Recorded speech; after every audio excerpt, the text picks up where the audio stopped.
Quando você ama muito uma pessoa, é bem difícil entender que ela está te enganando, e essa decepção já dura muitos anos. Mas cedo ou tarde, tudo acaba, e a pessoa descobre toda a verdade. Minha esposa pensou que ficaria impune, mas como ela estava errada. O objeto na minha mão é pequeno e parece completamente inofensivo. Tem menos de 5 polegadas de comprimento, um pouco mais de 2 polegadas de largura e cerca de 1/4 de polegada de profundidade. Feito principalmente de plástico, tem uma face de vidro. Por dentro, ele contém microchips para executar suas funções designadas. Parece inocente, mas é a maior ameaça à privacidade pessoal que o mundo já conheceu. Nós os chamamos de celulares e os carregamos de bom grado para todos os lugares, permitindo que qualquer um que escolha nos espione. George Orwell parece um profeta brando quando comparado à nossa realidade atual. 20 anos atrás, eles eram uma novidade. Agora, esses pequenos gadgets são vistos como necessidades. O mundo muda enquanto dormimos. Eu sei o que você está pensando. Existem regras e proteções embutidas. Mas considere o dispositivo em minha mão agora. Ele pertence à minha esposa há mais de 19 anos. Ela sempre foi amorosa e solidária. Ela é a parceira dominante, mas não uma megera. Quanto a mim, eu acreditava na santidade do casamento, um compromisso feito para durar. Eu estava confiante de que envelheceríamos juntos, e que ela seguraria minha mão no meu leito de morte. Fiz um acordo há muitos anos, trocando minha juventude e liberdade pelo prazer de tê-la ao meu lado na cama. Troquei minha vida por seu amor e devoção. Para mim, esse compromisso é mais forte do que qualquer barra de aço. Não sou um tolo romântico, longe disso. Casamento é algo que levo a sério.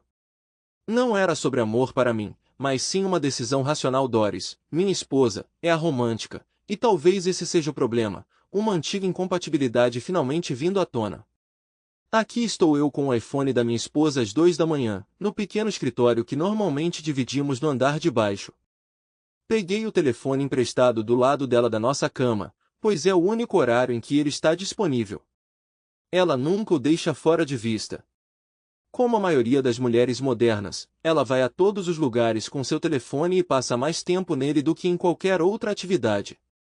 Está ao seu alcance 24 horas por dia, seja na bolsa ou na bolsa de mão quando não está na mão, ou ao lado da cama quando dorme. Tive que esperar até ter certeza de que ela estava dormindo para pegá-lo. Por que pegar o telefone dela? Você pergunta.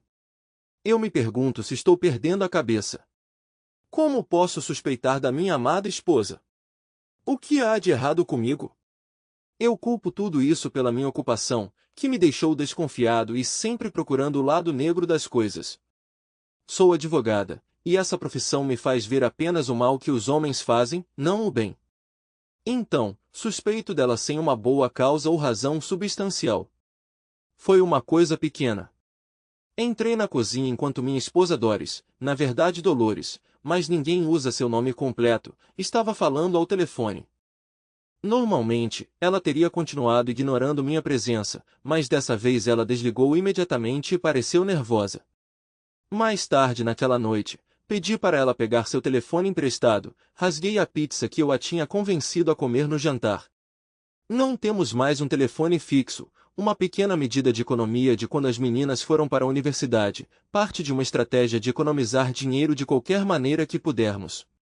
Ela geralmente é contra comida para a viagem, sendo muito consciente de seu peso, mas esta noite ela cedeu facilmente e entregou seu telefone. Por que não? Ela havia apagado o registro de chamadas e mensagens de texto. Ela provavelmente pensou que isso era uma boa ideia, mas na verdade grita mentira.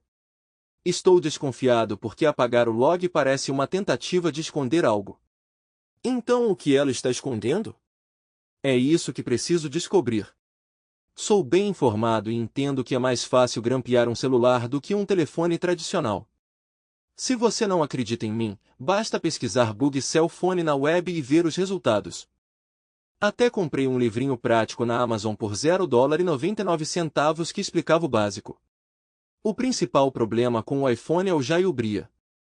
O que é isso? É o processo de modificar o sistema operacional principal da Apple para permitir a instalação de software que não seja da Apple. Minhas queridas filhas desbloquearam o software no telefone da mãe delas quando ela o comprou. Eles estavam muito orgulhosos de sua capacidade de fazer isso. Com o telefone da minha esposa em uma mão e o cabo para conectá-lo ao meu iPad na outra, hesito. É isso que eu sou agora? Eu realmente quero fazer isso? Devo ousar fazer isso? A verdade é que isso pode acabar com 19 anos de um casamento muito bom. Por que estou procurando uma saída? Somos um casal feliz. Ela faria qualquer coisa por mim e raramente pede algo em troca. Eu estava hesitante em me casar, mas nunca me arrependi. Acho que devo explicar isso. Sou David P. Landon Jr. Participei de uma festa de fraternidade, mas esqueça tudo o que você acha que sabe sobre fraternidades.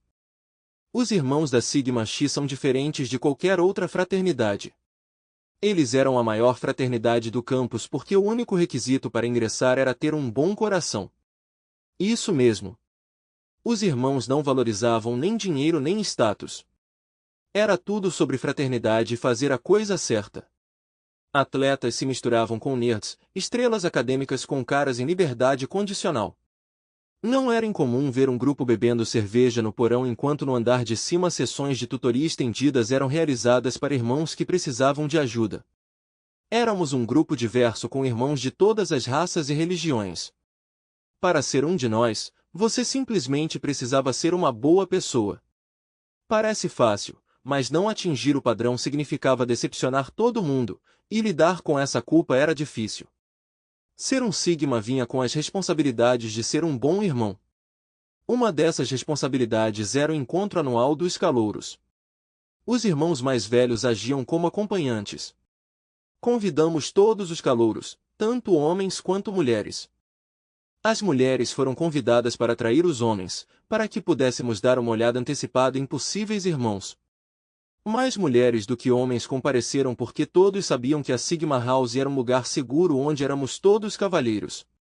Eu era um estudante de direito do segundo ano, normalmente afastado das festas do campus, mas era a minha vez, junto com outros 9 irmãos, de supervisionar os calouros. Como um Sigma, você não foge da responsabilidade. Doris veio à festa com seus amigos. Elas pareciam muito felizes quando chegaram, embora eu não tenha certeza do que levaram consigo. Eu imediatamente a reconheci como a filha mais velha da melhor amiga da minha mãe. Quando entrei na universidade, eu ainda não tinha 18 anos. Doris era uma garota magra na época. Embora eu a tenha visto várias vezes desde então, essa imagem do passado está impressa em minhas memórias dela. Ela era uma jovem atraente agora. Eu me senti obrigado a vir e dizer oi. Doris e suas amigas eram 6 anos mais novas que eu. Meu plano era apenas dizer oi para ela e seguir em frente. Ela parecia estar sob a influência de algo, provavelmente proibido. Doris me cumprimentou entusiasticamente e me beijou forte nos lábios. Ela sempre foi amigável e era bom estar perto dela, mas estava claro que ela gostava de me exibir como a garota do ensino médio que ela conhecia. O fato de eu ser membro da fraternidade e um dos organizadores oficiais foi um bônus adicional para ela. Acabei cuidando deles a noite toda e os levei para casa depois da festa. Doris aproveitou a oportunidade para marcar um encontro comigo para a semana seguinte. Nós nos demos bem e namoramos até o fim do semestre, mas não foi nada sério. Ela era caloura e eu era pós-graduando, então o relacionamento não era sério, pelo menos não para mim. Ela terminou porque queria ver outras pessoas. Na época, eu estava bem com isso, mas logo fiquei deprimido. Eu me vi sentindo falta dela, embora não soubesse bem o porquê. Ela não era tradicionalmente bonita. Ela tinha um olhar fresco e inocente. Ela era pequena, com cerca de 1,65 m e talvez 110 libras. Sua aparência não era espetacular, mas um olhar em seus suaves olhos castanhos e eu fiquei cativado. Não foi amor da minha parte, mas uma atração profunda. Doris tinha uma personalidade ótima e animada e quando ela foi embora, ela deixou um grande vazio. Eu sou inteligente, não, faça isso de astuto, mas introvertido e um pouco tímido. Eu tendo a me isolar. Doris, Por outro lado, é extrovertido e fará amizade com todos na sala se tiver a chance. Ela é a primeira pessoa que todos convidam para ir e a última que eles querem ver sair, mas ela terminou comigo para namorar outros caras. Eu aceitei isso. Fiquei magoado e fiquei com o ego ferido, mas é isso que o término faz com você. Pulando para frente, é julho, depois do meu segundo ano de faculdade de Direito. Eu precisava de um estágio de verão, o que é praticamente essencial no seu segundo ano se você quer uma chance de se formar com perspectivas de emprego. Procurei em todos os lugares em Nova York, Chicago, Washington e todas as outras grandes cidades, mas todo mundo também. Por fim, consegui uma posição em nossa pequena e tranquila cidade universitária em um antigo escritório de advocacia especializado em domínio eminente. Vou explicar isso em um momento. O apartamento que eu dividia com outros dois era alugado apenas até junho, então eu tinha que encontrar uma moradia de verão. Felizmente, a universidade abriu um dormitório para alunos da escola de verão e precisava de um assistente residente, um aluno mais velho, para atuar como um pai substituto. Em troca de estar disponível quando necessário, ganhei aluguel grátis. Era uma boa opção para mim, e significava que eu poderia usar meu salário de estagiária com mais sabedoria. Doris frequentou a escola de verão e ficou no dormitório que eu supervisionava. Eu me esforcei para evitá-la até que um dia, enquanto eu estava subindo as escadas, ela estava um lance à minha frente. Quando cheguei ao meu andar, Doris estava descendo na outra direção. Parecia estranho até que ela bloqueou meu caminho. Quero conversar, ela disse. Sobre o que? Respondi, tentando passar por ela. Sobre nós e que coisa realmente estúpida eu fiz. Acontece que ela se arrependeu do término e ficou completamente arrependida. Ela pediu uma segunda chance. Eu não tinha certeza, mas não vi razão para não começar a namorar casualmente e manter minhas emoções sob controle. Doris estava falando sério dessa vez. Ela me empurrou. O aniversário dela era 15 de agosto e ela fez 18 anos naquele verão. Quando perguntei o que ela queria de aniversário, ela respondeu: quero que você faça amor comigo. Sou virgem e quero que você seja meu primeiro.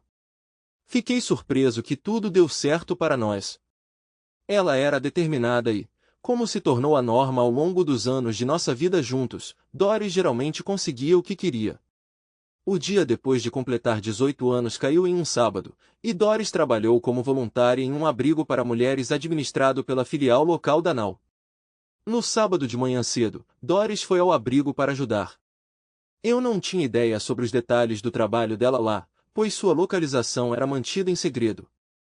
Como ela não tinha carro, tive que buscá-la no sindicato estudantil do campus por volta das 4 da tarde.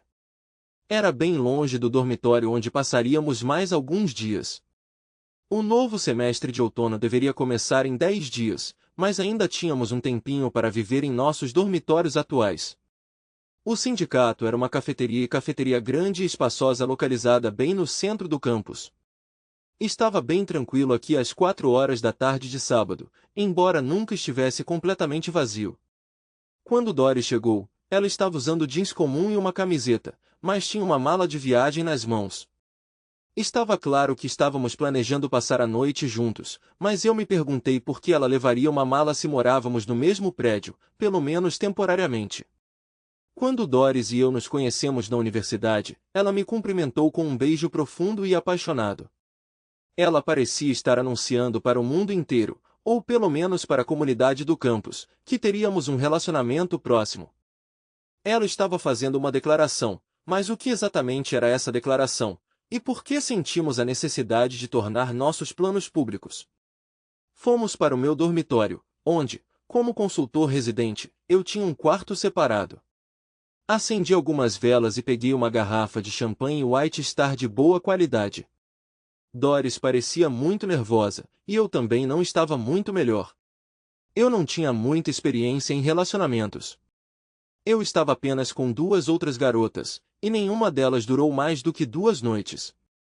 Doris colocou muita pressão em mim. Tomamos alguns drinks, então comecei a tocá-la. Começamos a nos abraçar e nos beijar, mas antes que eu pudesse continuar, ela me parou. 30 minutos depois, nosso primeiro contato terminou. O ponto principal é que Doris era uma mulher excepcional. Estar perto dela me transformou. Minha experiência anterior não foi nada comparada, mas com Doris, tudo era despreocupado e agradável. Éramos inseparáveis, e Doris deixou claro para todos que estávamos juntos. Foi minha primeira experiência real como um parceiro dedicado, e eu me peguei gostando. Doris decidiu que era hora de me apresentar à sua família, os Boswells, composta por seus pais, Margaret e Lawrence, a irmã mais nova Marianne e o irmão mais novo Leury Jr. Eles eram pessoas ricas. Leury Sr. ocupava um cargo sênior no Chamont National Bank, e Margaret trabalhava como professora no Chamont Community College. Eles eram uma família impressionante que me tratava com grande respeito, impressionados com meu status como estudante de direito do terceiro ano. Margaret, a mãe de Doris, veio de uma família rica de Chamont, e ela frequentou a Sacred Heart Academy High School para meninas com minha mãe. Enquanto Margaret dava aulas, minha mãe escolheu enfermagem. Margaret Boswell era uma mulher extremamente atraente. Ela era mais alta que minha Doris, e não tão curvilínea, mas possuía uma graça nobre. Ela tinha o tipo de beleza digna que envelhece graciosamente.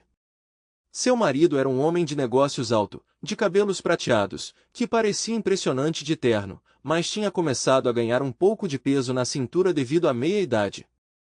Ele parecia mais velho do que seus 45 anos, especialmente quando comparado à esposa, que aos 40 não parecia ter mais do que 35. A filha mais nova deles, Marianne, aos 16, tinha acabado de começar a desenvolver sua figura, mas parecia estar seguindo a mãe em altura e aparência. O pequeno Leury tinha apenas 11 anos, mas já era alto, e mostrava o potencial para a constituição forte que eventualmente teria. Ele e eu estávamos destinados a nos tornar grandes amigos, tanto que ele agora é meu melhor amigo. Antes de começarmos a namorar, minha família adorava Doris, então ela rapidamente se tornou como uma de nós. Até minha irmã mais nova, Paula, era uma grande fã de Doris. Meu irmão era muito novo para ter uma opinião. Nossa família não era tão bem financeiramente quanto a de Doris. Meu pai, David Sr., administra o negócio de aluguel de equipamentos da família com meu tio John, que é 10 anos mais velho e bastante econômico. O negócio próspera sob sua gestão rigorosa, mas é a personalidade extrovertida do meu pai e sua capacidade de se conectar com qualquer um, mesmo aqueles de quem ele não gosta, que realmente expandiu o negócio. Mamãe teve que trabalhar porque o negócio era modestamente lucrativo, e meu tio era muito conservador com os lucros. Sou muito próximo da minha mãe Agnes, uma mulher alta e atraente que aos 41 anos era 8 anos mais nova que meu pai. Tanto ela quanto eu somos mais altas que meu pai, de 1,65 m. A característica mais marcante da mamãe é seu cabelo loiro, embora hoje em dia ele receba alguma ajuda do cabeleireiro. Ela é uma enfermeira registrada que costumava trabalhar à noite em um horário rotativo de 4 dias quando eu era jovem. Ao longo dos anos, ela obteve um mestrado em enfermagem e agora é a enfermeira-chefe do hospital onde trabalha. Ela sempre precisou trabalhar e trouxe tanto, se não mais, renda do que meu pai. Meu relacionamento com meu pai é mais intrincado do que com minha mãe. Ele sempre tentou me encorajar a me abrir, especialmente considerando minha natureza tímida e introvertida. Papai é um cara extrovertido e amigável que parece conhecer todo mundo e acredita em manter bons relacionamentos com todos. Ele defende dar a outra face e evita começar conflitos sempre que possível. Embora muitas vezes não concordemos, ele certamente deu sua aprovação a ele e diria: quando eu era criança, minha coisa favorita era ficar acordado até tarde esperando a mamãe voltar do turno das 4 à meia-noite. Papai me deixava ficar acordado nas noites de sexta e sábado, e eu cuidava dos meus irmãos enquanto ele ia buscar a mamãe no trabalho.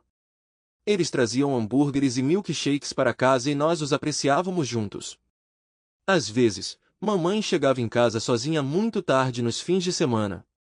Ela me beijava enquanto eu estava deitado na cama antes de ela ir tomar banho e depois para sua própria cama. Quando ela se inclinava, eu sentia o cheiro de seu perfume, Chanel No. 5, que ela usava quando se arrumava. Às vezes eu acordava com o som do chuveiro ligado, seguido por sussurros entre meus pais e a risada característica da minha mãe antes que a cama deles começasse a render. Era um lar amoroso, mesmo durante os tempos difíceis, quando os negócios estavam lentos e o dinheiro estava curto e a mamãe fazia horas extras. Minha mãe e a mãe de Doris eram amigas incrivelmente próximas. Nossas famílias se davam bem e estavam encantadas com a ideia do nosso casamento. Minha mãe me contou sobre os sentimentos da nossa família por Doris. Ela é uma garota maravilhosa, Devi. Não estrague tudo. Estamos todos ansiosos pelo casamento. Apesar de todo o amor que minha mãe demonstrou por mim, sua filha mais velha, às vezes ela pensava que eu tinha 12 anos para sempre. Admito que posso ser teimosa e imatura às vezes. Talvez isso tenha desempenhado um papel na minha atitude em relação a Doris. Eu gostava de ter uma namorada, mas queria que tudo fosse como sempre. Doris, no entanto, tinha outros planos. Ela se mudou para minha casa em setembro, quando eu estava tentando terminar meu último ano da faculdade de Direito sem criar nenhum problema especial. Isso afetou nossas finanças, pois eu tentava não depender muito dos meus pais. Doris deu a entender isso à mãe, que aumentou sua mesada, mas parece ter dado a impressão de que nosso relacionamento está se aproximando de algo sério.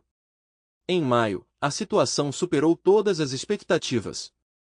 O que você está esperando?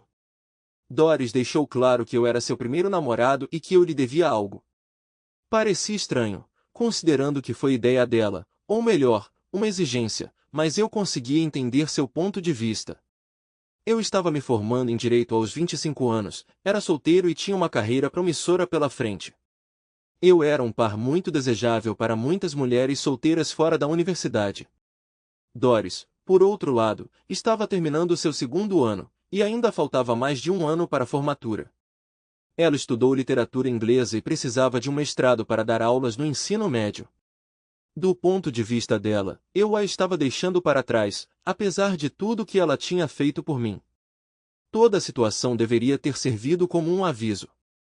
Doris via as coisas através das lentes do que era benéfico para ela, acreditando que o que era bom para ela era bom para nós.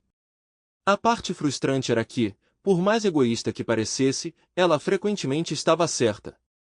Juntos, funcionávamos bem, e seus desejos geralmente pareciam mais valiosos do que meus próprios objetivos. Com ela, eu sentia uma sensação de completude como pessoa de uma forma misteriosa e inexplicável. Então, se ela queria um compromisso antes de eu me aventurar no mundo, por que hesitei? Eu não amava Doris. Pronto, eu disse. Eu me importava com ela, é claro, e me sentia confortável em nosso relacionamento. Ela trouxe alegria para minha vida, e eu me vi dividido entre o desejo por ela e a satisfação completa em nossa intimidade. Com Doris, não havia espaço para pensamentos sobre outras mulheres. Os homens costumam dizer que não conseguem deixar de se perguntar sobre a proeza de uma mulher bonita na cama, mas Doris ocupava minha mente tão completamente que eu não conseguia nem entreter tais pensamentos. Cada olhar para outra mulher levava minha mente de volta para Doris, me deixando lutando para suprimir minha excitação, mas para me casar com ela e ficar preso para o resto da vida à responsabilidade pelos outros. Procurei todas as desculpas para manter Doris e evitar o casamento. Meu principal argumento era sua juventude. Ela tinha apenas 18 anos, enquanto eu tinha 25. Parecia uma razão válida, embora não a verdadeira. No entanto, minha mãe, de todas as pessoas, descartou isso. Doris é muito madura para a sua idade, enquanto você é o oposto. Além disso, eu era uma estudante de enfermagem e tinha apenas 17 anos quando me casei com seu pai. Não é sobre idade. É sobre maturidade. Ela tem, e sua hesitação, apesar de viverem juntos como se fossem casados, mostra que você ainda não tem. Minha mãe me incentivou a agir como um homem, mas eu estava hesitante e olhando para trás um tanto profético. Não sei, ela tem 18 anos. O que acontece se ela acordar um dia e perceber que perdeu a juventude ao se casar muito jovem? Eu perguntei. Parece-me que é mais sobre você perdendo. Você vai conseguir seu diploma profissional e partir em direção ao pôr do sol, deixando a pobre garota para trás, mamãe disse, vendo através de mim. No final, Doris tinha muita influência sobre mim e muitos aliados para eu resistir. Então engoli minhas dúvidas e me casei uma semana depois de fazer o exame da ordem. Não houve despedida de solteiro, embora eu tenha ouvido que houve uma despedida de solteira selvagem. Eu não tinha amigos suficientes para uma festa e não tinha tempo. Eu estava estudando 20 horas por dia para passar no exame da Ordem dos Advogados de Nova York, que é o mais difícil do país. Apenas 41% dos graduados de Harvard passam, exceto pelas faculdades de Direito de Brooklyn e Albany, que são pouco mais do que cursos de revisão da ordem de 3 anos, a taxa média de aprovação é de 40%. Quando descobri que passei, Doris estava grávida de 3 meses. A gravidez foi teoricamente um acidente, mas se você acredita nisso, claramente não é muito inteligente. Doris estava solidificando sua posição.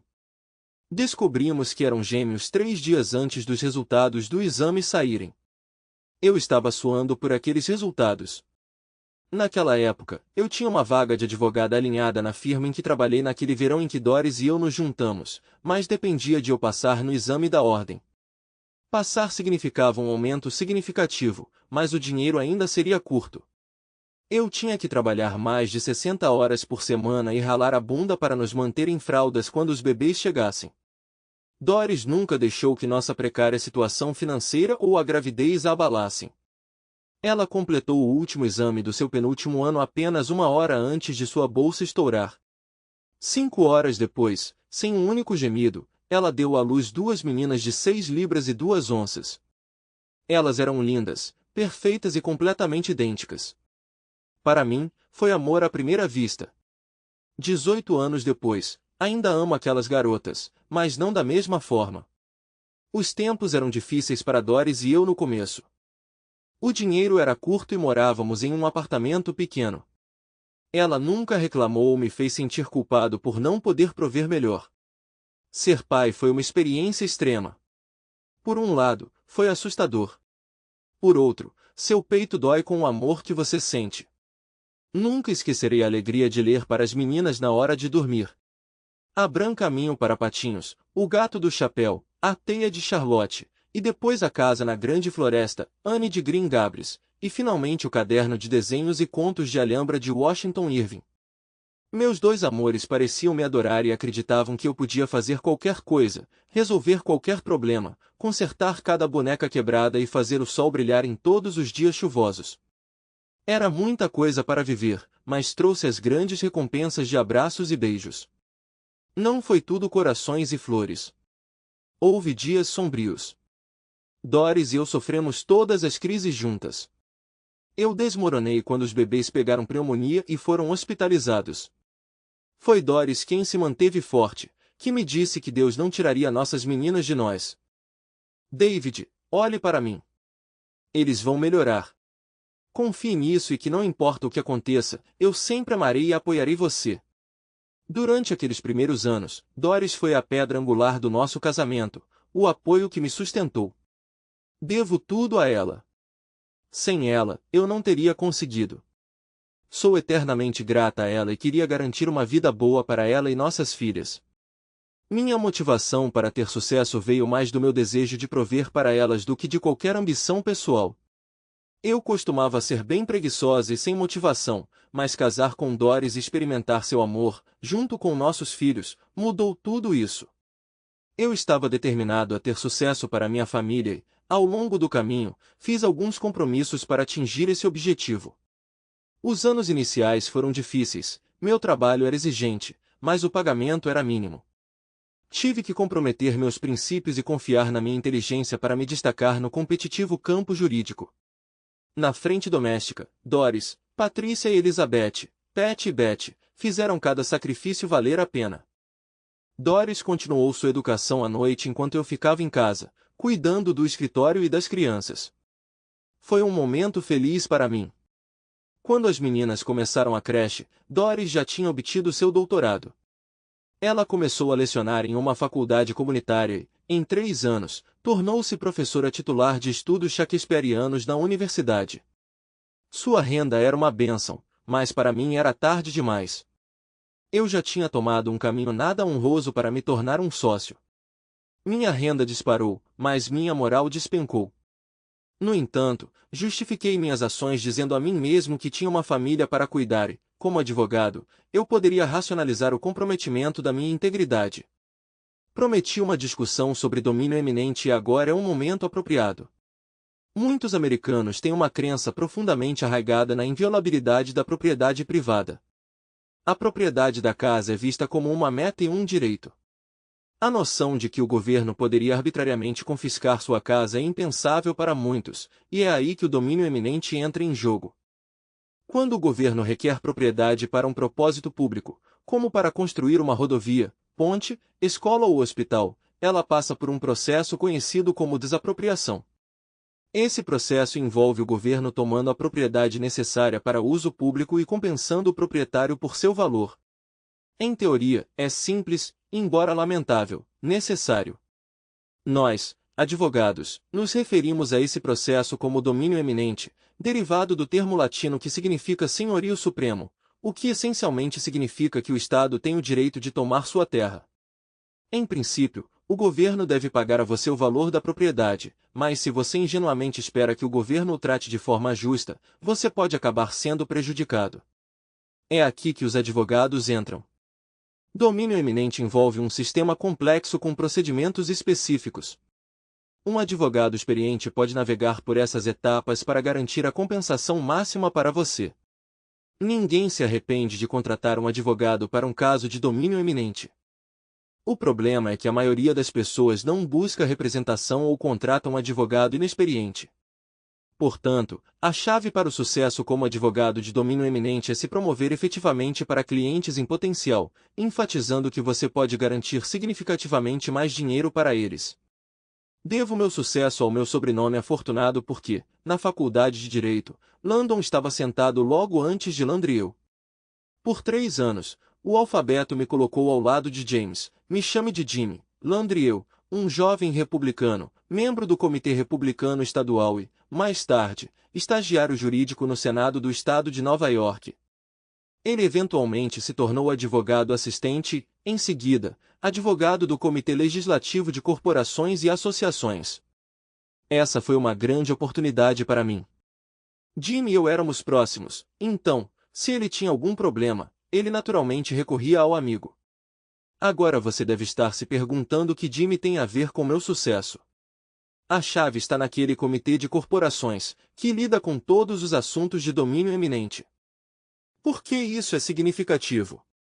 É simples. O domínio eminente se tornou uma ferramenta poderosa para os fortes explorarem os fracos. Embora seja destinado ao uso público, a maior parte da propriedade tomada para interesses privados, muitas vezes sob o pretexto de remodelação. Cético. Na próxima vez que estiver em Nova York, olhe para a sede do New York Times, um majestoso arranha-céu na Times Square. A terra que ocupa foi apreendida por domínio eminente, um acordo vantajoso que supostamente economizou ao Times quase 80 milhões de dólares. Não é de surpreender que o jornal não tenha destacado esse fato para seus leitores. Meu papel é garantir que as pessoas recebam justiça com o melhor de minhas habilidades. Empregarei qualquer tática necessária, incluindo contratar avaliadores externos que apoiarão minhas alegações e, ocasionalmente, usar avaliadores estaduais que já trabalharam para mim. Eu pago meus avaliadores generosamente, garantindo que meus clientes recebam um tratamento excepcionalmente justo.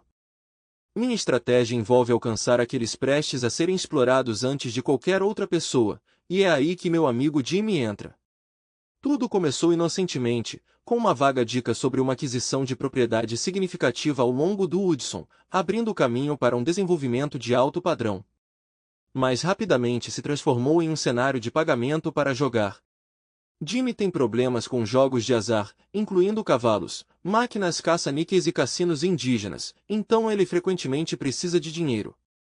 Não são presentes, mas empréstimos que nunca são pagos. Os sócios da minha empresa ficaram impressionados com minha capacidade de identificar novas oportunidades de negócios. Minha percepção aguçada foi bem recompensada, e por anos essa abordagem funcionou. Nada abertamente legal, apenas um pouco de informação antecipada e algum esforço da minha parte para alcançar pessoas que se beneficiariam muito de me ter como seu advogado. Era essencialmente um serviço público, mas quando você anda numa linha tênue, é fácil cruzá-la.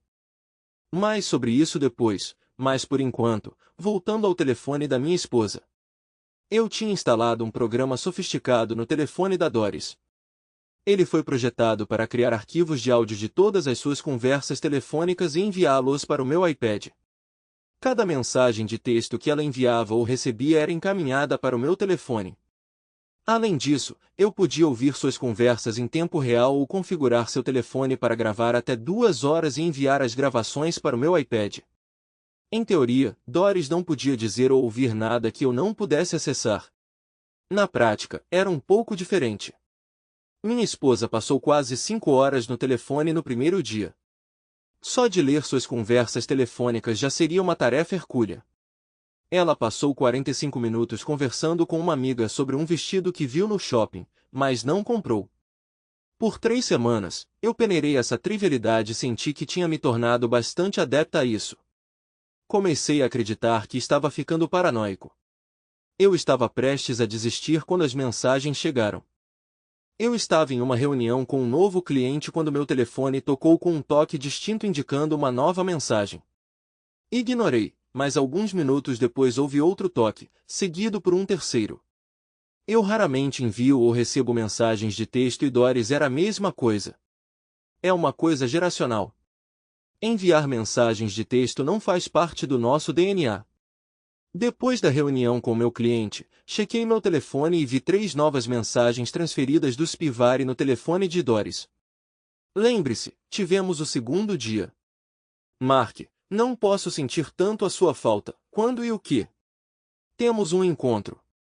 Cooper às 12h30, eu te amo. Levei um momento para perceber que Doris tinha um almoço marcado com alguém chamado Mark, de quem ela sentia falta e que a amava. O restaurante Coopers era um lugar pequeno e intimista para jantar ao norte da rotatória, bem fora do caminho, um lugar perfeito para um encontro privado. Já passava do meio-dia. Não consegui chegar lá a tempo, mas tinha um trunfo. Eu podia ouvir. Ativei o bug no telefone dela e usei meu iPad para ouvir enquanto casualmente entrava no meu carro. No começo, tudo o que eu conseguia ouvir era o barulho do carro. Doris estava dirigindo. Quando ela chegou, captei os sons fracos do restaurante e a ouvi sendo cumprimentada pela recepcionista. Bom dia, posso ajudar? Uma doce voz feminina perguntou. Estou conhecendo alguém. Ah, lá está ele. Então, houve sons que sugeriram que eles poderiam ter se abraçado e talvez se beijado. Doris sentou-se e eles trocaram cumprimentos. Eles conversaram brevemente sobre trabalho, mencionando que ambos trabalhavam na universidade. Ele parecia jovem, forte e muito confiante. Ele logo mudou a conversa para ela, enchendo-a de elogios sobre seu cabelo, vestido e beleza estonteante e juventude em geral. Eu estava escutando uma sedução. Teria sido intrigante se não fosse minha esposa. Quando a comida chegou, a conversa mudou para mim, focando em quão velho e gordo eu sou, quão grisalho e chato. Eu fui descrito como um peixe frio que não merecia uma mulher bonita, vibrante e mais jovem. Então ele falou sobre suas necessidades, o quanto ele a queria, e o quão felizes eles poderiam ser juntos. Mas não posso. Sou casada. Pretendo envelhecer com David. Por favor, entenda. Você não vê que ele já está velho? Você ainda é jovem. Vive enquanto pode. Se você não pode deixá-lo, então seremos discretos. Não, eu não vou trair. Eu nunca estive com ninguém além do meu David. Eu amo meu marido. Mas eu quero você e preciso que você se sinta completa. Eu preciso fazer David ver isso. Deve haver um jeito. Só me dê um tempo pelo bem de todos. Por favor, eu já esperei tanto tempo. Eu sei, mas preciso de tempo. Ok, mas, por favor, não muito mais. O tópico mudou de volta para coisas mundanas quando cheguei ao estacionamento do Cooper. Estacionei bem no fundo do estacionamento, fora da vista do carro da minha esposa, mas ainda com vista para a porta. Em algum momento, eles voltaram à conversa sobre como precisavam ficar juntos, e como Doris tentaria encontrar uma maneira que não arriscasse seu casamento porque, afinal, eu ainda amo Dave. Estamos juntos há tanto tempo. Devo a ele tentar manter isso junto. É por isso que te amo tanto. Você tem sentimentos tão profundos. Só preciso te mostrar que pena não é amor, ele disse, o babaca exagerado. Quando eles estavam saindo, eu os vi. Notei que Doris estava deslumbrantemente vestida. Juro que ela não saiu de casa daquele jeito esta manhã. O homem que estava com ela era alto, cerca de 1,90 metros a 1,20 metros, magro e atlético. Ele era negro, com a pele da cor de café escuro. Ele era bonito? Isso é subjetivo, mas ele era jovem no máximo, cerca de 30 anos. Quando se separaram, eles se beijaram. Ele a segurou firmemente contra ele, dando um beijo até que ela finalmente se afastou. Eu não estava com tantos ciúmes quanto pensei que estava. Claro que eu queria bater nele, talvez usar um taco de beisebol e algumas táticas inesperadas. Não seria justo, mas beijar a esposa de outro homem também não é justo. Você não pode me enganar, ele só queria ir para a cama com ela. Toda a conversa sobre amor era só conversa fiada. Ele era um cara esperto que usava isso até ficar entediado e depois seguia em frente. Por alguma razão, suspeitei que Doris não estava completamente alheia a isso. Ela é uma mulher inteligente. Minha esposa estava jogando um jogo perigoso, não com seu amante, mas comigo. Ela realmente achou que eu aturaria isso? Doris e eu temos um casamento americano típico. Talvez 5% dos homens americanos administrem sua própria casa, mas os outros 95% de nós têm que se contentar com pouco. Eu frequentemente me arranjei. Nunca ganhei uma discussão com Doris, mesmo quando me parecia que eu estava ganhando a rodada e ela parecia arrependida e apologética. No final ela conseguiu o que queria. Ela sabia disso desde o começo, mas eu tive que aprender. No quarto, como a maioria dos homens, eu conseguia o que minha esposa queria me dar. A intimidade era nos termos dela, de acordo com o que se espera de uma boa esposa e mãe. Doris amava intimidade, mas ao longo dos anos ela estabeleceu limites. Fizemos do jeito dela e foi o jeito certo. Nunca me faltou intimidade. Não posso dizer que queria e não consegui. Quando ela começou a desacelerar, isso lhe trouxe algum alívio. Doris tem um jeito de enquadrar seus desejos como nossas necessidades. Ela consegue o que quer por meio da persistência, desgastando você gradualmente. Apesar disso, ela é uma esposa maravilhosa e uma mãe ainda melhor. Durante todo o nosso casamento, ela estava na escola ou trabalhando em período integral, mas ainda cozinhava, limpava e cuidava da casa. Embora eu contribuísse, Doris cuidava da maioria das responsabilidades. Ela assumiu o comando, e se ela me manipulou, foi porque acreditava que era necessário. Eu só me ressentia dos esquemas dela nas raras ocasiões em que percebia o quanto ela gostava de me controlar. Qualquer homem casado honesto e perceptivo admitirá que sua esposa adora manipulá-lo. Parece ser uma parte intrínseca de ser mulher. Mas Mark era diferente. Eu entendia seu fascínio. Ele era novo, diferente e proibido, o que o tornava irresistível para uma mulher como Doris. Com ele, ela podia se dar ao luxo de ser a garota má. Ele representava a liberdade de escapar de uma vida que se tornará previsível e menos satisfatória. Ele oferecia uma alternativa ao ninho vazio e ao marido velho e cansado. O fato de ele ser negro acrescentava excitação. A proximidade seria reforçada pela novidade e diferenças. Não duraria, mas não era para durar. Mark foi apenas o primeiro homem fora do nosso casamento, não o último. Fiquei profundamente deprimida porque estava claro para mim que se Doris quisesse me trair, ela o faria. Minhas opções eram limitadas. Fique com ela ou deixar foi difícil, pois passamos por tanta coisa juntos. Eu odiava admitir, mas eu era muito dependente dela e não conseguia imaginar a vida sem ela depois de todos esses anos. Mas então eu me perguntei, e se? Quando cheguei em casa naquela noite, tentei o meu melhor para ser pelo menos neutro, se não otimista. Doris conhecia bem meu humor e viu através da minha falsa compostura. O que há de errado, Dave? Ela perguntou. Nada. Acho que estou apenas esgotado do trabalho, respondi. Você trabalha muito duro. Você deveria ir mais devagar, cuidar melhor de si mesma, talvez se inscrever em uma academia, ela sugeriu. Olhei para ela criticamente.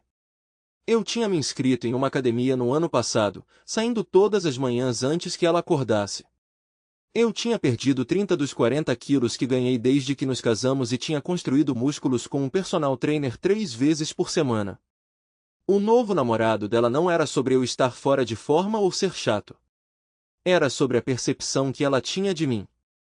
Eu era o velho e confortável par de chinelos e ela queria experimentar novos, mas usava principalmente os velhos, embora não os apreciasse mais. Não encontrei conforto em sua hesitação porque Doris precisava de tempo para se adaptar às coisas. Ela finalmente comprou aquele vestido que estava de olho e falando sobre. Ela era uma mulher que precisava de muito tempo para decidir. Ela ainda estava debatendo se deveria experimentar seu novo homem. O dia seguinte trouxe mais uma surpresa. O bug do telefone capturou uma conversa que quase pulei. Só escutei porque estava curioso para ver se minha esposa ao menos daria dicas para a mãe dela. Oi, mãe, queria confirmar o dia de ação de graças com você. Você está trazendo as batatas doces regadas com bourbon e a salada de brócolis. Claro, querida. Mas me diga, como foi o almoço com o Mark? Oh, mãe, ele é tão maravilhoso. Mas ele quer levar isso adiante e eu não posso. E por que não? Não tenho ideia de por que você não endireitou seu marido anos atrás. Agora você perdeu a vantagem. As crianças cresceram. Você não pode usá-las como alavanca. Mãe, eu nunca poderia ter feito isso. Posso ser uma esposa ruim, mas não poderia ser uma mãe ruim. Bobagem, você é uma ótima esposa. David já reclamou? Eu responderei que não. Você mantém uma casa perfeita, é uma ótima cozinheira, cria 2 jovens maravilhosas e mantém seu homem satisfeito no quarto. Nem vou mencionar o fato de que você contribui mais financeiramente para a casa do que seu marido.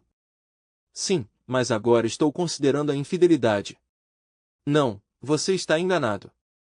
Traição só ocorre sem consentimento de ambas as partes. David precisa entender que homens e mulheres têm necessidades diferentes na cama. A libido das mulheres geralmente aumenta com a idade, enquanto a dos homens diminui. As mulheres querem variedade no quarto, enquanto os homens geralmente priorizam a intimidade em si. As mulheres podem agradar a vários parceiros, enquanto os homens podem ser limitados pela resistência. Seu envolvimento com outro homem não reflete mal em Dave. Ele é um homem maravilhoso, e pode mostrar isso dando a você algum espaço. Garanta que ele saiba que será uma prioridade e bem tratado. Não tenho certeza. David pode ser imaturo em alguns aspectos. Você acha que ele estaria aberto a compartilhar? E se não estiver, o que pode acontecer? Não quero arriscar perdê-lo. Escute, seu pai não é exatamente mente aberta, mas eu estou saindo com outros homens há quase 3 décadas. Ele não me deixou e não está reclamando. Levou um tempo para ele se ajustar, mas quando ele se ajustou, nós ficamos mais do que bem. Você deveria saber disso. Sim, mas David não é como o papai. Não consigo imaginá-lo bem comigo tendo um amante discreto. Certo, deixe-me falar com Agnes. Afinal, ela administrou bem o pai dele, e entende o filho melhor do que ninguém. Lembre-se, ela o fez se casar com você em primeiro lugar. Deixe-me ver o que ela pensa, disse minha sogra, encerrando a conversa com mais algumas palavras sem relação que me deixaram atordoada. O que ela quis dizer sobre minha mãe e meu pai? Tive uma sensação terrível que eu sabia, na verdade, sempre suspeitei, mas me recusei a ir por aí. Grampear o telefone de Doris tinha sido um erro. Espionar me fez sentir inadequada. Era descobrir o que as pessoas realmente pensavam de mim e não era muito. Nos dias seguintes, esperei por atualizações, mas não houve nenhuma até que minha filha Beth ligou. Olá, mãe. Pat e eu chegaremos tarde em casa na terça-feira para o feriado, mas precisamos voltar no sábado. Temos planos com 2 caras do time de futebol para domingo depois do jogo deles. Ah, ótimo.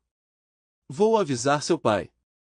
Achei que Pat estava namorando aquele cara, Rick, que é nadador. Bem, ela é, mas ele tem que aceitar o que ela lhe dá, Beth disse com uma risadinha.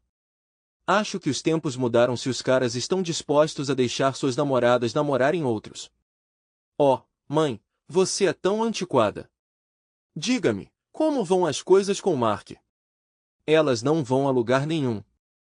Sou casada com seu pai. O que vou fazer com Mark? Oh, por favor, mãe, não fique presa no passado. Papai está ficando velho. Ele não pode esperar que você desista de um pouco de diversão com alguém como Mark por causa de tradições ultrapassadas. Você deveria ir em frente. Papai vai entender. Ele te ama e realmente não tem outras opções. Quem iria querer um velho como ele? Betty disse. No fundo, eu podia ouvir Patty concordando com ela. Então Patty aparentemente pegou o telefone. Mãe, você quer que a gente fale com o papai? Podemos explicar a ele e lembrá-lo de tudo que você fez por ele. Eu sei que ele te ama. Quem não poderia? Você é atraente e ele não pode esperar ter você só para ele. Não é justo com você. Não sei. Seu pai nunca me traiu e Deus sabe que quando ele era mais novo ele teve a oportunidade. Ele provavelmente não verá isso do nosso jeito. Os homens têm egos e seu pai pode ser muito sensível. Mas, mãe, sabemos que o papai te ama e não consigo vê-lo negando nada a você se você explicar o quanto quer e precisa de um relacionamento com Mark. Apenas certifique-se de que ele saiba que você sempre o colocará em primeiro lugar. Foi o que eu disse ao Rick e ele está bem com isso, disse Patty. Bem, meninas, sua avó disse que falaria com a vovó Langdon. Tenho certeza de que entre as duas isso vai se resolver. Só espero que seu pai possa ser feito para ver que Mark não representa nenhum perigo para ele. E o que Mark e eu temos é uma sombra do que seu pai e eu temos. Fiquei profundamente chocada e magoada com o que minhas filhas disseram sobre mim. As palavras deles cortaram mais fundo do que eu consigo expressar. Apesar da garantia da minha esposa e da minha filha de que Doris ainda me amava, eu não consegui encontrar consolo nisso. Fiquei cambaleando, levando dias para me recuperar e avaliar minha situação. Percebi que tinha negligenciado minha aparência. Embora estivesse em forma por causa dos exercícios, eu tinha ignorado os cabelos grisalhos e as roupas ultrapassadas. Como advogada, eu precisava parecer conservadora, mas tinha me deixado parecer muito mais velha do que meus 45 anos. Decidi fazer uma mudança e visitei um novo salão para remover alguns fios brancos e estilizar meu cabelo. Apesar dos meus esforços, Doris nem percebeu.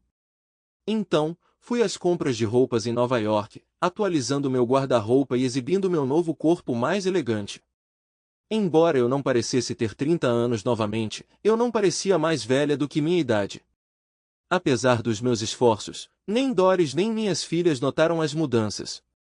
Eu esperava algum reconhecimento quando as meninas voltassem para casa para o dia de ação de graças. Mas, porque eles me cumprimentaram com os mesmos beijos superficiais na bochecha que me deram por anos, ficou claro para mim que minha família me tomava por garantido, esperando que eu sempre estivesse lá quando necessário e ficasse fora do caminho de outra forma. Tínhamos pouco em comum, e percebi que éramos estranhos vivendo sob o mesmo teto. Eu sabia mais sobre eles do que eles sabiam sobre mim, pois sempre fui reservado e guardei meus pensamentos para mim mesmo. Consequentemente, eles formaram opiniões incorretas sobre mim. O dia de ação de graças chegou, e com ele vieram os Boswells e os Landons, junto com vários membros da família.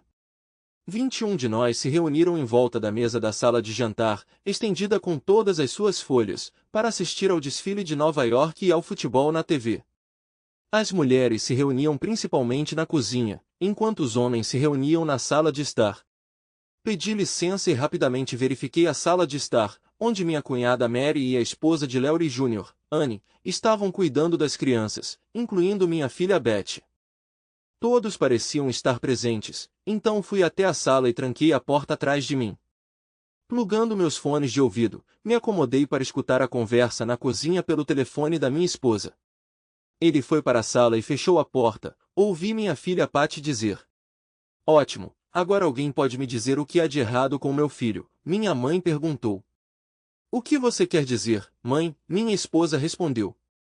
"Bem, ele está usando roupas novas, tem um novo corte de cabelo e, se não me engano, um pouco menos de cabelo grisalho", minha mãe observou.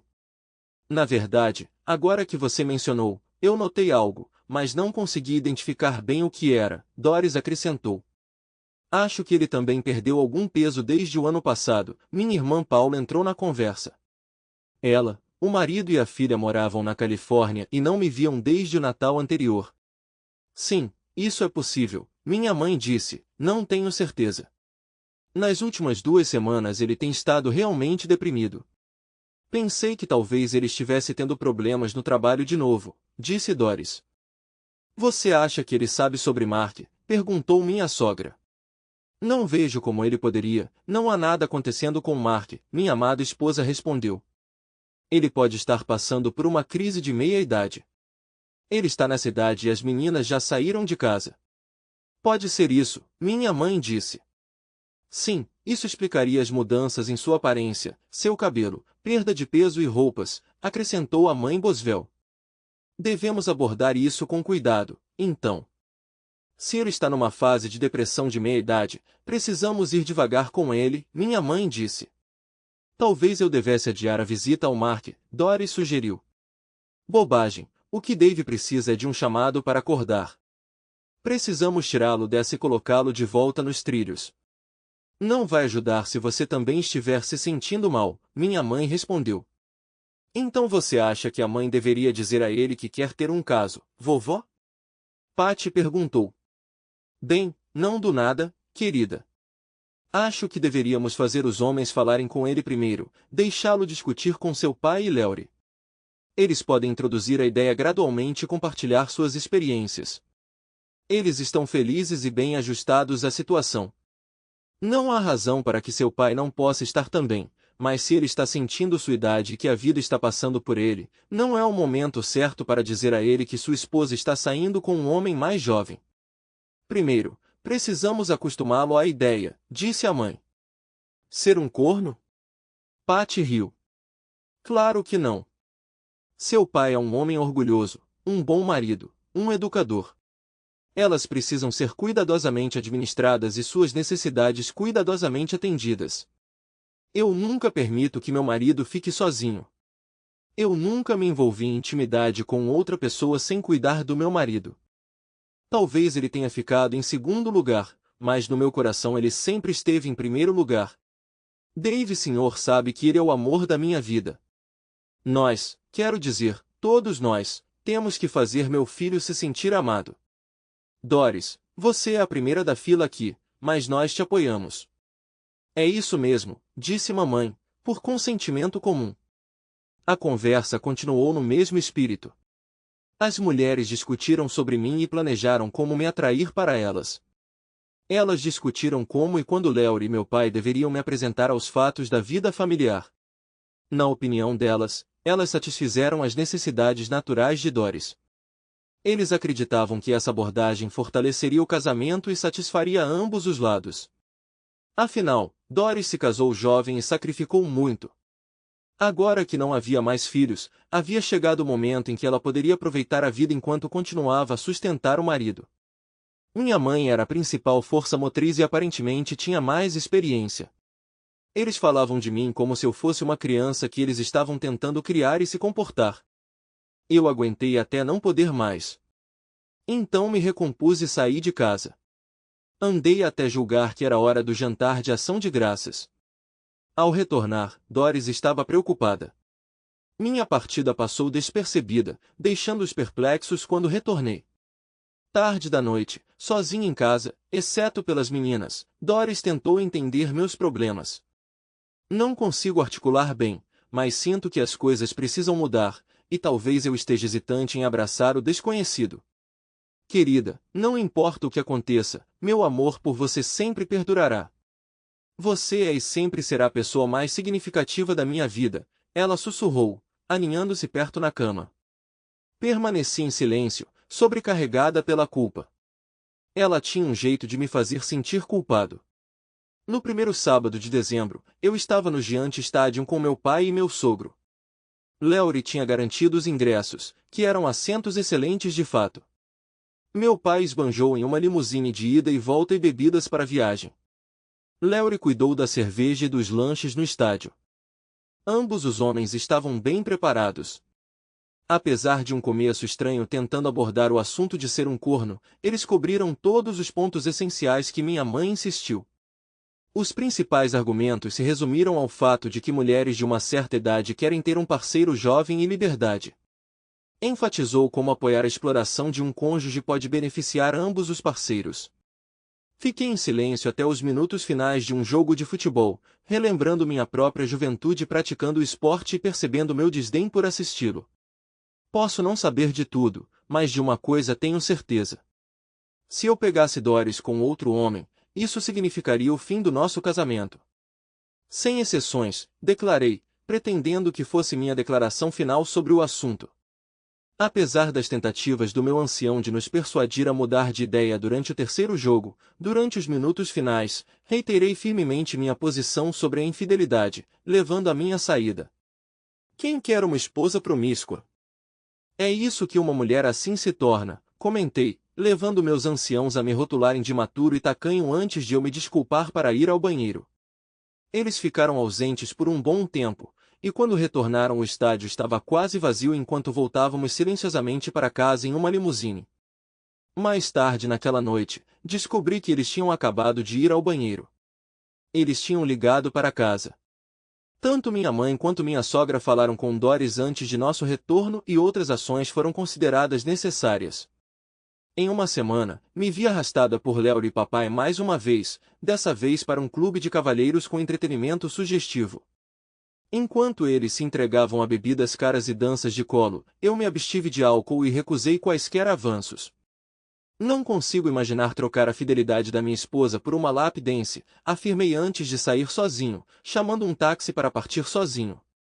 Não houve mais nenhuma menção à minha partida da companhia dos dois homens mais velhos. Conforme o Natal se aproximava, as conversas que ouvi se tornaram mais intensas. Mark estava perseguindo minha esposa romanticamente e sugerindo um encontro durante as férias escolares. Era uma situação ideal para eles, pois tinham o dia todo livre enquanto eu deveria estar trabalhando. Na realidade, se alguém tivesse me observado de perto, eles teriam suspeitado que algo estava errado. Acho que é hora de uma confissão. Veja bem, eu sou o que alguns podem chamar de obscuro ou desonesto. Eu estava na ponta dos pés sobre a linha por anos e com a tentação certa, deixei essa linha bem para trás. Tudo começou com os lotes de buraco de fechadura.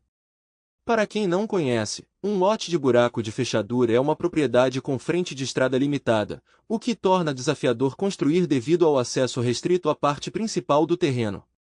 Essa situação surge em nossa área devido a leis de zoneamento desatualizadas. Terrenos rurais podem ser vendidos em parcelas de 5 acres sem a necessidade de subdivisão. Muitos fazendeiros que precisam de dinheiro começam a vender essas parcelas ao longo das estradas. Quando a fazenda principal for finalmente colocada à venda, pode haver apenas uma pequena quantidade de frente para a estrada restante. Assim, grandes lotes com acesso limitado ou acesso em buraco de fechadura são criados. Havia 10 desses lotes em buraco de fechadura perto da New York State Thruway, todos eles com casas móveis ou casas pré-fabricadas de 2 quartos. Eles estavam localizados em áreas remotas, a 20 milhas de distância do cruzamento da Thruway, acessíveis apenas por estradas municipais de baixa qualidade. Como resultado, eram propriedades muito indesejáveis e, portanto, baratas. Apareceu um grande varejista nacional precisando de um depósito com bom acesso ao sistema interestadual.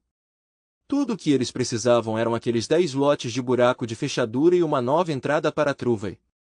Sem problemas. Meu amigo Jimmy tinha todas as informações bem antes de se tornarem de conhecimento público. Enquanto fazia campanha para promover meus serviços, tropecei em uma pequena placa de à venda em um poste de cerca decadente. Ela marcava o limite de uma parcela de terra de mais de 250 acres com pasto abaixo da média. Apesar do seu estado atual, a terra, um remanescente de uma antiga fazenda de laticínios, ficava estrategicamente ao longo de uma antiga estrada do condado programada para ser substituída por uma nova estrada estadual que levava a Thruway. Avaliado na melhor das hipóteses em $1.500 por acre, estava prestes a aumentar 20 vezes em valor. Teria sido preciso um santo para resistir à tentação, e eu certamente não era um. Comprar o terreno esgotou o meu 401k e drenou todas as minhas economias, deixando-me rico em ativos, mas pobre em dinheiro. Meu negócio se tornou um dreno de dinheiro, canalizando o dinheiro principalmente para impostos e desenvolvimento de terras. Para proteger meu investimento, coloquei-o sob o guarda-chuva da Stuyvesant Limited, uma corporação de Wyoming que adquiri por $7,000. Essa mudança protegeu meu envolvimento, pois as leis de Wyoming permitiam o anonimato na propriedade corporativa. Essa atenção financeira me forçou a enganar Doris sobre o verdadeiro estado de nossas finanças. Atribuí as dificuldades do meu negócio à economia e à competição acirrada, escondendo o verdadeiro motivo. Em vez de reagir com raiva ou frustração, Doris permaneceu firme, garantindo-me que, enquanto estivéssemos saudáveis e juntos, tudo ficaria bem. Doris assumiu trabalho extra e fez cortes significativos, sacrificando suas próprias necessidades para garantir que nossas filhas fossem cuidadas. Ela ficou sem comprar roupas novas para si mesma durante o ano e meio de minhas dificuldades financeiras. Prometi compensá-la quando as coisas melhorassem, mas essa oportunidade nunca pareceu se materializar. 2 anos após a compra, vendi o último acre a um preço médio de $22.000 por acre. A partir daí, comecei a comprar terras logo antes das compras do Estado. Isso levantou questões e despertou suspeitas entre os insiders que estavam acostumados às mesmas práticas. Investigações foram solicitadas, mas os superiores não queriam interromper o arranjo lucrativo. Mantive um perfil baixo para evitar a atenção deles. Abstive-me de usar o dinheiro, guardando para minha velhice e a de Doris. Tranquilizei-me de que, a essa altura, as pessoas já teriam esquecido, e eu poderia inventar uma explicação plausível para minha família sobre como eu havia ganhado dinheiro.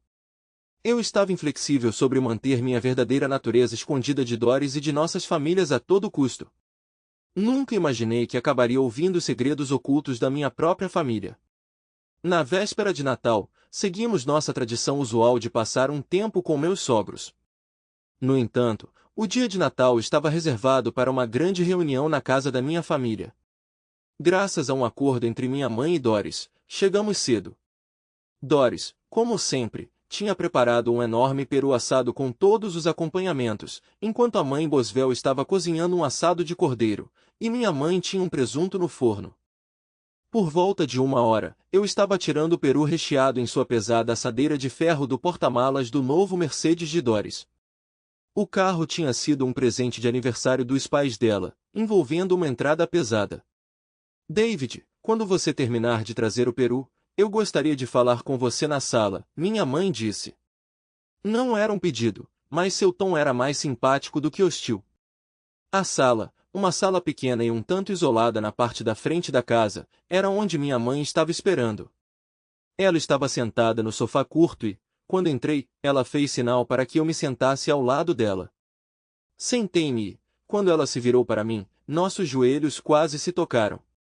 Ela pegou minhas 2 mãos nas dela e eu senti o toque frio e reconfortante que eu lembrava da minha juventude.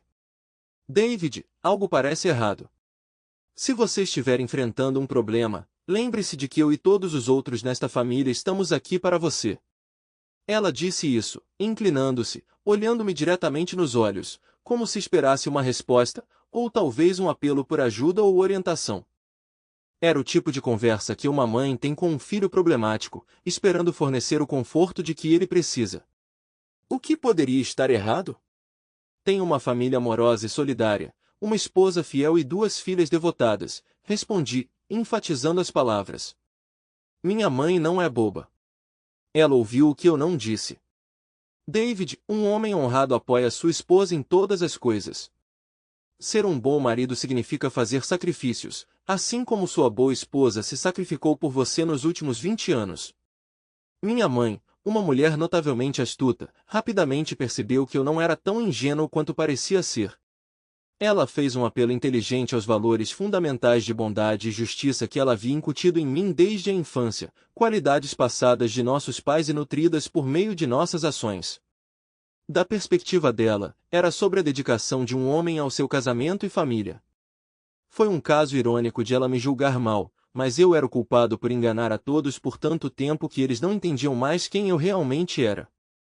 Eu tinha me retratado como um homem confiável e bom, mas na realidade eu estava desempenhando um papel de marido e pai indefeso, alguém facilmente aproveitado devido à minha natureza gentil e amorosa. A abordagem dela nunca poderia ter funcionado na pessoa que eu havia me tornado, mas ela não poderia saber que eu tinha despertado para um novo mundo onde a tecnologia expunha todos os segredos e as falhas humanas prevaleciam.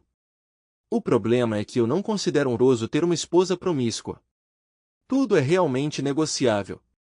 Trocamos nossa integridade pelo que desejamos, e raramente é sobre dinheiro.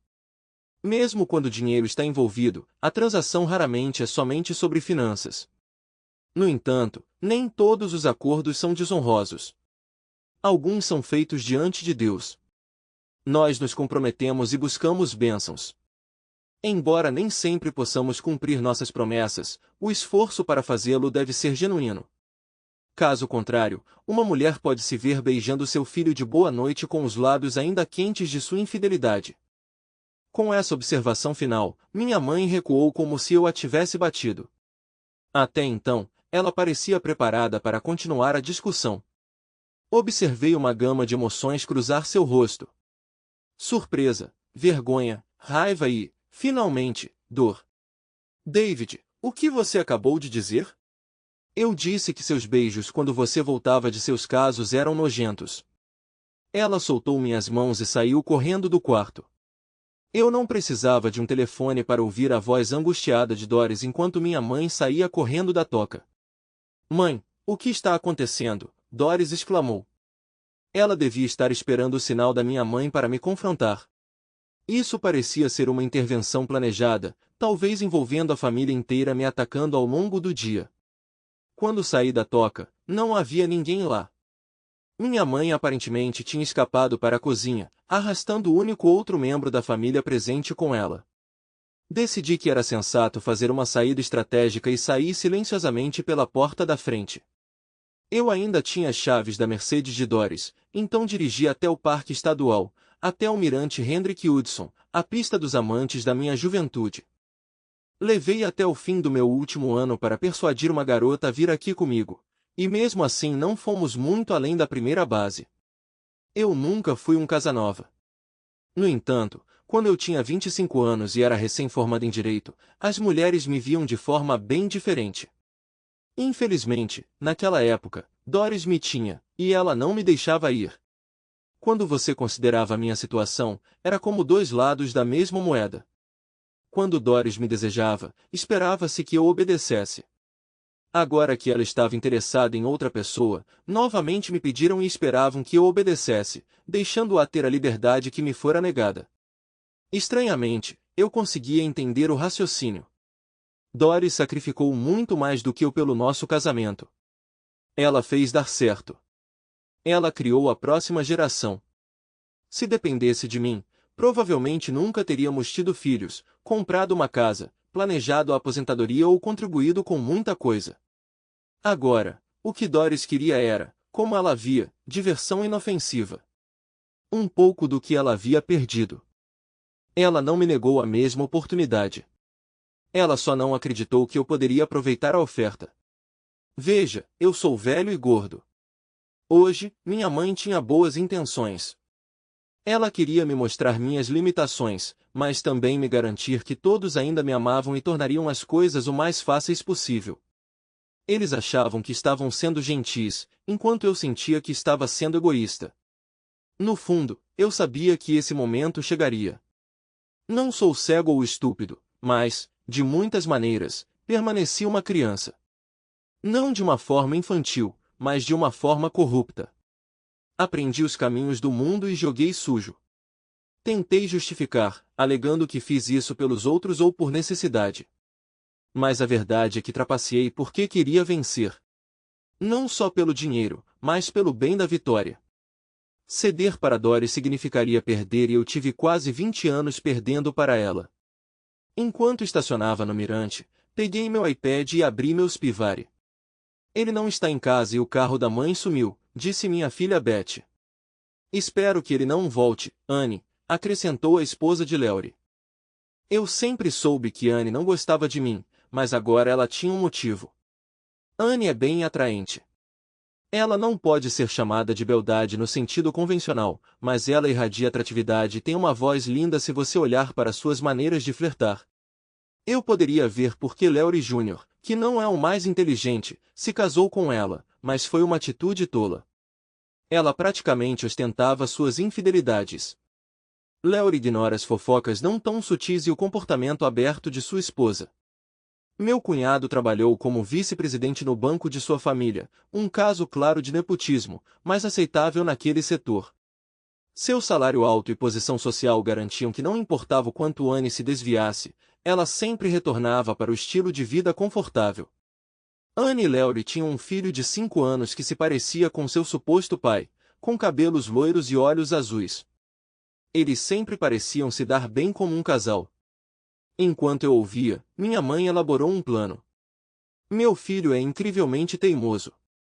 Ele praticamente me acusou de ser infiel na minha cara, minha mãe disse à sua audiência.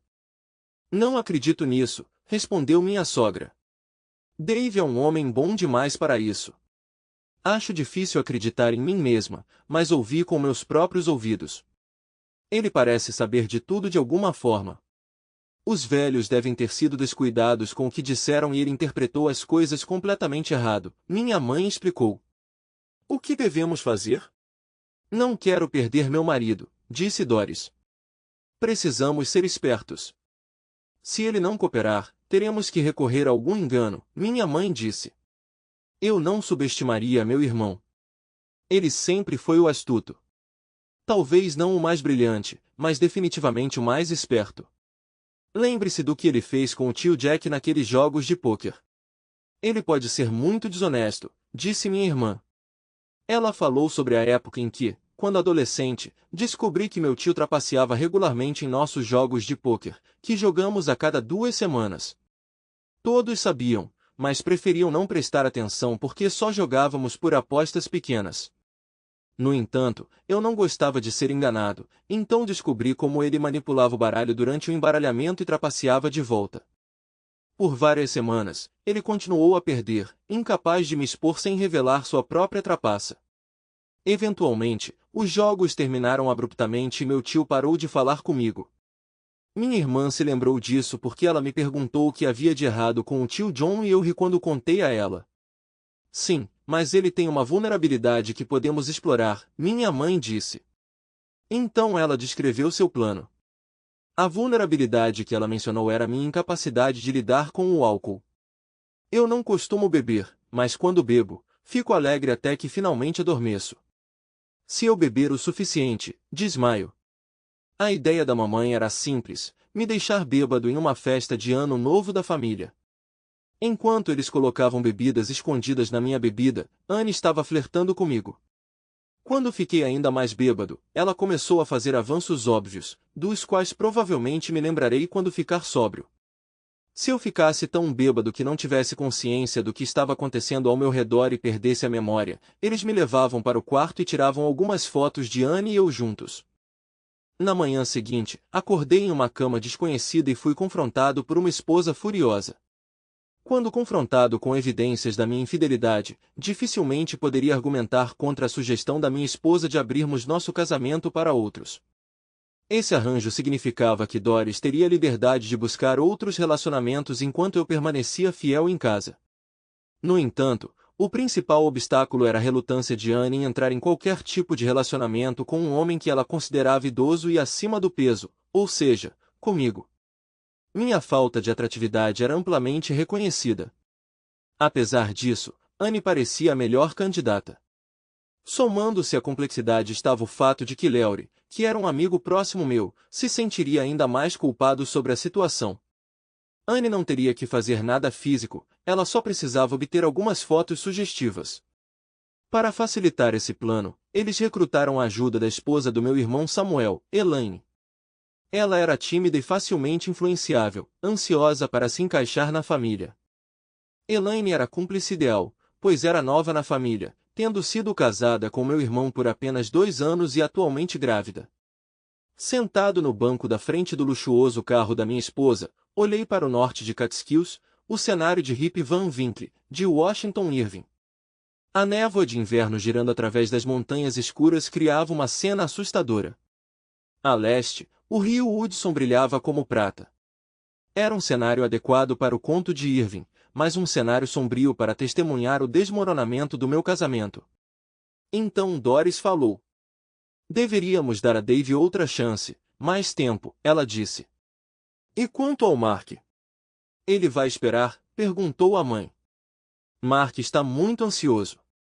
Nós dois temos essa semana de folga e bem, é o momento perfeito para, como ele diz, conseguir um quarto. No entanto, eu quero meu David. Ele é meu primeiro e verdadeiro amor. Vou ter uma conversa séria com ele.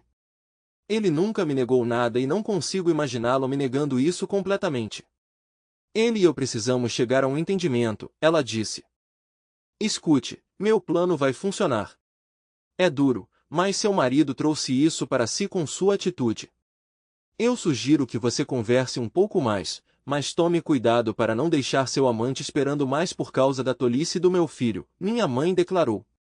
Vou dar a Dave mais uma chance de se levantar, Doris disse, encerrando a conversa. A única saída era voltar e jantar no Natal com a família. Todos, exceto Anne, que parecia resignada a flertar com o cavalheiro mais velho, me cumprimentaram friamente. Doris agarrou meu braço e me levou até a porta de sua Mercedes. E o jantar de Natal? Perguntei. Vamos pular. Precisamos conversar, ela respondeu. Sobre o quê? Eu perguntei. Sim, mas não aqui, ela respondeu com um sorriso travesso. Ela nos levou para o Hilton Hotel, onde ela já tinha reservado um quarto. Uma garrafa de champanhe White Star estava nos esperando. Você não esqueceu, eu disse. Como eu poderia esquecer? Afinal, era minha primeira vez. Será que essa vai ser mesmo a última vez? Perguntei. Não, se eu puder ajudar. Por favor, Dave, fale comigo. O que há para conversar? Isso, ela disse, se aproximando e envolvendo os braços em volta do meu pescoço, me puxando para ela para um beijo. Dali, a enorme cama de casal estava a um pulo de distância. É sua hora, ela insistiu. Mas eu comecei. Sem mais. Estou dando prazer ao meu marido, o homem que amo mais do que qualquer um no mundo. O que aconteceu, meu amor? Ela perguntou. O que pode estar errado? Oh, por favor, pare. Não é como nós. Eu te amo e sempre amarei. Quero estar com você sempre, como prometemos. Desistir de todos os outros. Você sabe que eu nunca poderia amar outra pessoa para usar. Sim, para amar. Não, ela disse. Há realmente uma diferença? Perguntei. Claro que estou tentando garantir que fiquemos juntos, inseparáveis para sempre, ela disse. O pássaro pode ser mantido em uma gaiola, mas não deixe a porta aberta. O que isso significa? Estou oferecendo liberdade a nós dois porque nos amamos. É isso que nos conecta. Não vou voar para longe, ela disse. Por favor, você não acredita em mim? Eu acredito em você, mas você entendeu tudo errado. Não, confie em mim, eu só posso amar você, ela disse. Eu não tinha uma resposta. Ela ignorou, falhando em entender o outro ponto de vista. Por favor, não deixe o orgulho de algum homem nos destruir. Estamos apenas discutindo a função do corpo, isso não significa nada. Por favor, acredite em mim. Este é um argumento que você não pode se dar ao luxo de ganhar. Esteja contente com o que você tem. Vou manter minha parte do acordo. Só não abra a porta. Não seja teimoso. Você sabe que eu sempre cuidarei de você, assim como antes. Você precisa de mim, não seja tola, ela disse. Eu a abracei, percebendo que nosso futuro juntos poderia ser incerto. Ela não conseguia entender que muito do que tínhamos era construído com base em engano. As mentiras eram principalmente pecados de omissão, minha falha em falar verdades pouco atraentes. Por quase 20 anos, eu tinha evitado as questões centrais do nosso casamento, permitindo que Doris acreditasse em sua própria mentira inicial, que eu nunca questionei. Eu te amo. Tudo vai ficar bem. Confie em mim, ela disse, sem perceber que ela não era o problema. Não, acredite em mim, não posso aceitar o que você está oferecendo. Eu cumpri minha parte do acordo, respondi, encerrando a conversa. Na quarta-feira da semana seguinte, Mark convidou minha esposa para almoçar em sua casa. Eu escutei o tempo que levou para ter certeza de que eles finalmente terminariam meu casamento. Obviamente, por algum acordo tácito, o casal amoroso não mencionou o marido traído. Era como se eu não existisse. Na sexta-feira, véspera de Ano Novo, comecei a beber no meu bar favorito, o Irish Mist, que é um híbrido de restaurante e bar. Convidei todos os meus velhos amigos para beber, mas nenhum dos meus familiares. Eu mesmo fiquei só com refrigerantes. Não cheguei à casa de Leury Jr. até às 20 horas e peguei um táxi. Mais cedo naquele dia, estacionei meu velho Honda a alguma distância da casa de Leury, esperando que ninguém notasse. Quando cheguei, eu cheirava como o bar onde passei a maior parte do dia, e estava agindo um pouco deslocado. Logo eles começaram a me dar bebidas muito fortes. Eles começaram a agir lentamente, mas rapidamente ganharam força. Foi difícil para mim me livrar deles, mas, felizmente, Anne e Leury tinham plantas em vasos. Elas e algumas idas ao banheiro me permitiram ficar sóbrio enquanto fingi estar bêbado. Anne me convidou para dançar, deixei que ela fizesse o melhor que podia, e depois de um tempo respondi como se estivesse realmente bêbado. O alarme pareceu soar cerca de meia hora depois que a bola caiu na Times Square, e a essa altura eu já estava fingindo estar completamente bêbado. Deve ter sido convincente porque Anne e Elaine pegaram meus braços e me ajudaram a subir as escadas. Quando entraram no quarto, que presumi ser um quarto de hóspedes, me colocaram na cama. Tire as roupas externas dele e então você pode tirar fotos, Anne instruiu Elaine. Deixei Elaine começar, ela hesitou um pouco. Você sabe que ele não é realmente gordo, na verdade ele é bem musculoso, Elaine comentou. De qualquer forma, faça o que você precisa fazer, Anne disse, pendurando cuidadosamente o vestido nas costas de uma cadeira e soltando o cabelo. Quando Elaine tentou desfazer meu cinto, eu intervim. Acho que não quero que você faça isso, a menos que, é claro, Anne realmente vá se envolver em intimidade, eu disse. Elaine recuou com um olhar de surpresa no rosto. Droga, droga, droga, Anne xingou. Minha irmã te avisou, mas quem nessa família escuta, eu disse. Agora, vocês dois, desçam e mandem essa trapaceira que se diz minha esposa aqui, ou eu terei que fazer o que vocês supostamente me trouxeram aqui, eu acrescentei. Com isso, eles saíram correndo da sala com Anne parando, apenas brevemente, para pegar seu vestido. Fiquei ali sentada, ouvindo o barulho lá de baixo. Pareceu muito tempo. Houve vozes elevadas, mas não tentei escutar. A parte de escuta desse drama havia acabado. Eventualmente, Doris apareceu na porta do quarto. Você queria me ver? Ela perguntou. Sim, entre e sente-se, eu disse em uma voz suave e amigável, tentando o meu melhor dadas as circunstâncias. Doris sentou-se e as lágrimas começaram a fluir. Ela estava tão arrependida e admitiu ter cometido um erro terrível ao ouvir os outros. Do que você está arrependida, Doris? De querer outro homem ou de estar com ele na quarta-feira passada no apartamento dele? Ela gritou com isso e o medo brilhou em seus olhos. Não, talvez seja só que o esquema da minha mãe não funcionou e agora você foi pego, certo? Por favor, David, eu te amo. Não significa nada, você tem que acreditar nisso. Eu sei que você me ama e vai me perdoar, ela disse, talvez um pouco esperançosa devido ao meu comportamento calmo. Não, Doris, eu não. Por favor, David, me perdoe e vamos superar isso. Eu te perdoo, Doris. Não há realmente nada a perdoar, exceto um pequeno engano equivocado. O problema está no resto, veja bem. Eu não te amo. Nunca amei. Acho que nunca consegui. Você não quis dizer isso, David, é só a sua raiva falando. Não consegui deixar de rir. Pareço bravo?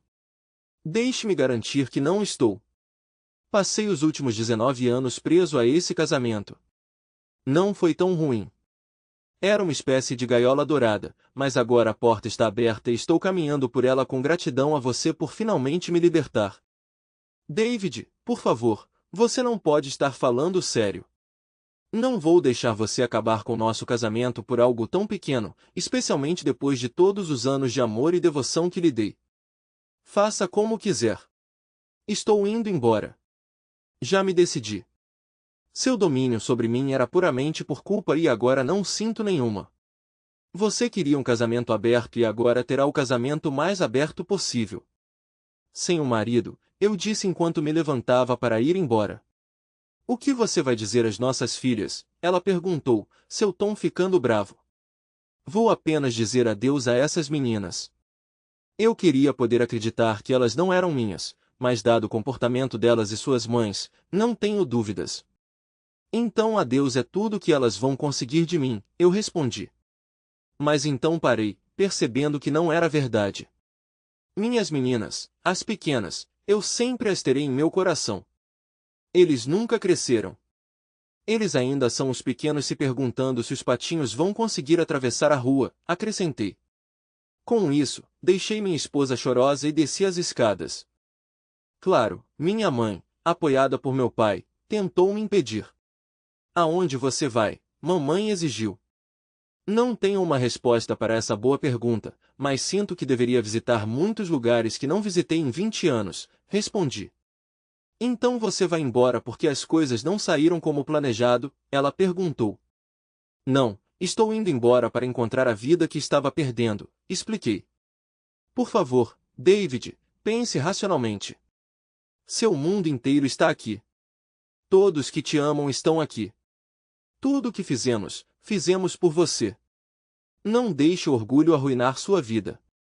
Sem nós, você não tem vida. Como você vai sobreviver? Quem vai cuidar de você? Minha mãe implorou. Se você for embora, pode não haver mais volta, filho. Pense no que isso significa. Doris tem sido boa para você. Todos nós sabemos o quanto você confia nela, meu pai acrescentou. Sinto muito, mas já me decidi. A porta estava destrancada. Eu só precisava abrir, eu disse. Com isso, beijei minha mãe na bochecha e disse um sincero adeus ao resto da minha família.